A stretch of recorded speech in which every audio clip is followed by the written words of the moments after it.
Hoje nós vamos conversar com o cientista político e professor da Fundação Escola de Sociologia e Política de São Paulo, Paulo Nicoli Ramires. Bom dia, Nicoli. Bom dia, Glauco, e bom dia a todos os ouvintes. Nicoli, ontem foi divulgada mais uma pesquisa IPEC sobre a eleição presidencial, mostrando que o ex-presidente Lula tem 47% do total de intenções de voto, o que equivale a 52% dos votos válidos e daria aí uma decisão já no primeiro turno. E quando a gente considera a pesquisa realizada entre 12 e 14 de agosto, Lula cresceu 3 pontos de lá para cá, indo de 44 para 47, e Bolsonaro oscilou um para baixo, passando de 32 para 31%. Você acha que isso pode representar uma tendência nessa reta final de campanha, Nicoli? Sem dúvida, Glauco, é uma tendência porque, à medida que a data da eleição se aproxima, são 12 dias, contando a partir de hoje, o eleitor indeciso ele já tem um caminho direcionado, e além disso, a gente também tem o fenômeno do voto útil. Mesmo aqueles que votariam em Ciro, Simone Tebet ou qualquer outro candidato, desde que tenha um viés mais democrático e social, esse eleitorado ele acaba migrando para o Lula, exatamente para fechar a campanha no primeiro turno. Isso muito mais se deve às falhas do governo Bolsonaro do que os próprios méritos de Lula. Claro que Lula teve uma experiência interessante no poder, mas o problema central está na figura do Bolsonaro, que ameaça as instituições democráticas. Ele ficou mais ou menos uns 50 dias sem atacar as urnas eletrônicas, porque ele observou, ou a sua campanha, seus assessores observaram que o ataque às urnas eletrônicas gerava mais rejeição a Bolsonaro. Só que diante de uma iminente vitória de Lula no primeiro turno, Bolsonaro agora na sua viagem à Inglaterra, no funeral da Rainha Elizabeth, ele voltou a realizar esses ataques, né, contra as urnas, dizendo que se não vencer no primeiro turno com uma margem de 60% é porque houve fraude. Isso se deve porque Bolsonaro começa a adotar uma postura desesperada, partindo para tudo ou nada. E já diante dessa derrota iminente de Bolsonaro, a tendência dos bolsonaristas, e ao partir para tudo ou nada, exatamente teremos demonstrações, infelizmente, de violência, de truculência, de desrespeito às instituições democráticas, e quanto mais isso for feito, mais isso fortalece também a candidatura de Lula. Porque Lula não é apenas um candidato da centro-esquerda, mas principalmente o candidato que representa os valores democráticos. Isso explica porque, na data de ontem, Lula se encontrou com 8 ex-candidatos à presidência, o que vai demonstrando que boa parte da sociedade civil, do mercado, dos movimentos sociais, enfim, desse complexo heterogêneo, né, de grupos que formam a sociedade, todos eles, ou boa parte deles, cada vez mais está, enfim, com compromisso com a democracia e por isso votarão no Lula. E essa é uma tendência que a gente tem mostrado, né, Glauco, desde o do início desse ano. Eu tenho comentado isso, que poderia haver uma vitória de Lula no primeiro turno. Não só porque ele representa a figura, né, que melhor expressa a democracia, os seus valores, mas também por conta dessa batalha de rejeições que nós estamos vendo durante essa campanha. É a primeira vez que nós temos dois candidatos que foram presidentes concorrendo. Isso faz com que o eleitorado já tenha decidido se vota no Lula ou Bolsonaro, são mais 70%, quase 75% que já estão decididos de fato. Esse número cada vez mais se aproxima de 80% dos votos válidos, se é que já não tem alcançado. Então, isso se deve à memória eleitoral, exatamente do próprio eleitor, que já conhece os dois mandatos, e a tendência é que aqueles que estejam descontentes, seja com Lula ou Bolsonaro, votem branco ou nulo. Mas isso acaba favorecendo o próprio Lula, uma vez que apenas são contabilizados os votos válidos. Então, por todas as perspectivas, né, há uma tendência assim muito forte de uma vitória no primeiro turno, e se não for no primeiro turno, será por muito pouco que ele não conseguirá logo de cara essa vitória. Isso é o que indicam as pesquisas.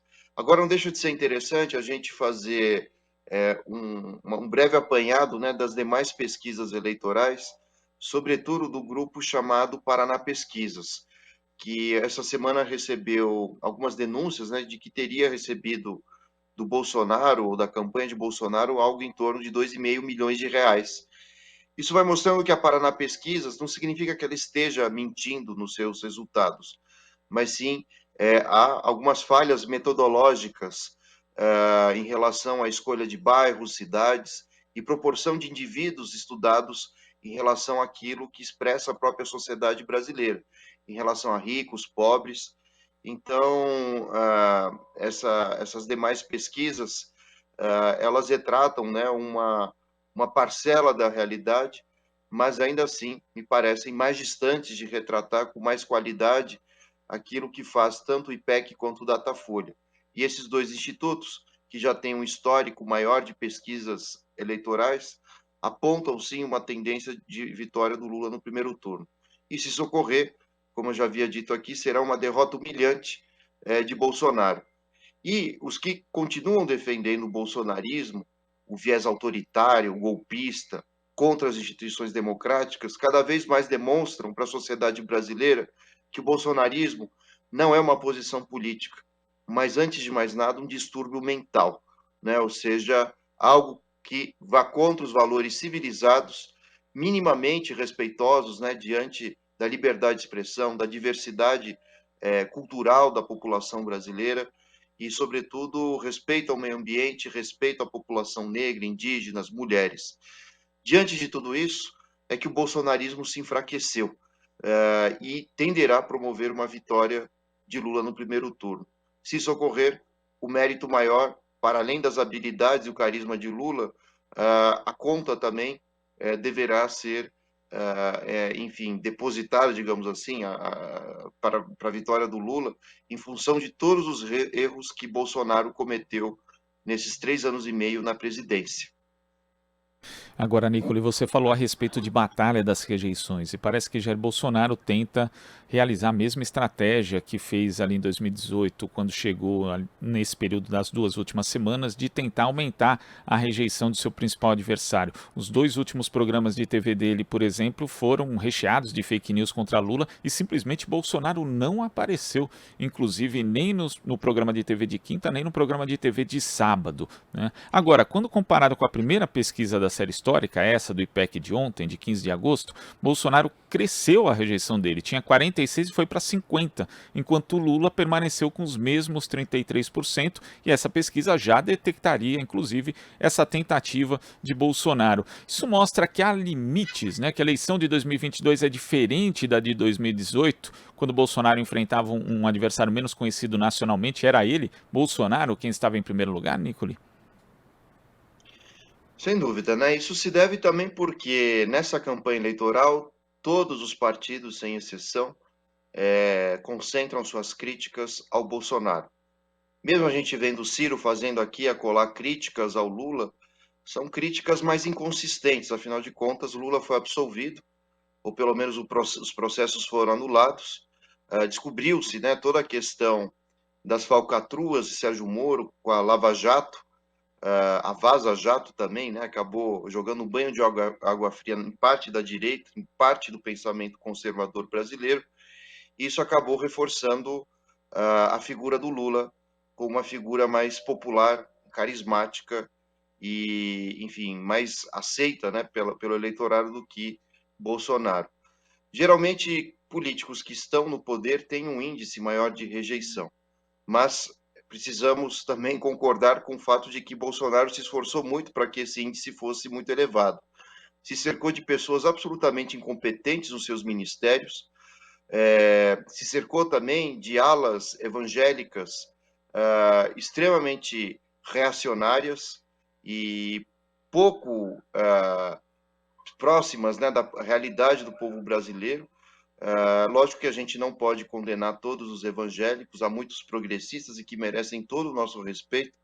No entanto, o Bolsonaro, enfim, acabou, enfim, se reunindo com uma corja de incompetentes, ignorantes, pessoas que têm visões distorcidas da realidade. Isso tem um peso gigantesco nas políticas públicas, né? Na forma como o povo é tratado, no respeito que a população precisa, né? Fora isso, toda a situação envolvendo a fome, a miséria, o desemprego, a inflação, problemas ambientais, violência policial e violência durante o processo eleitoral também, né, com os bolsonaristas desejando o golpe ou realizando violências contra petistas. Tudo isso só foi aumentando mais a rejeição do presidente Bolsonaro. Além disso, do lado do Lula, nós tivemos uma alavancagem, né, de apoios de artistas em shows, redes sociais. Muitos segmentos da sociedade civil também declararam apoio ao Lula.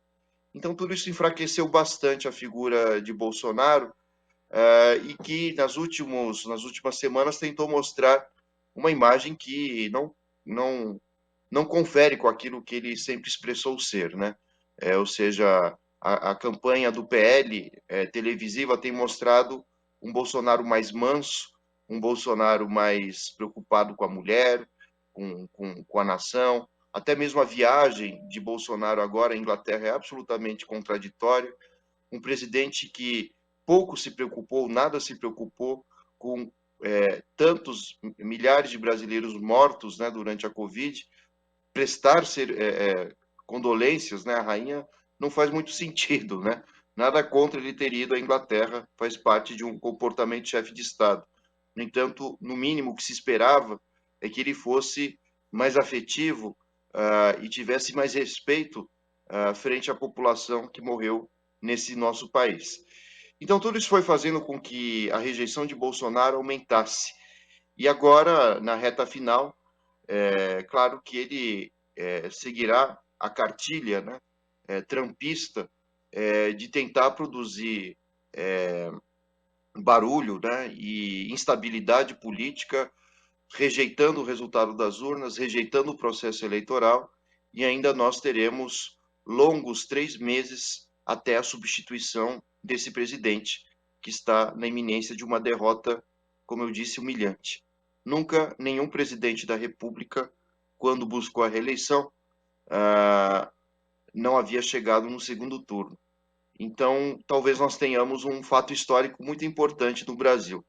Um presidente que venceu com uma ampla força em 2018, que foi eleito democraticamente com o apoio de uma população que estava perdida em 2018, já que não havia figurões da política disputando naquele ano, a não ser Ciro Gomes, né, ou pessoas mais experientes, né, na campanha presidencial.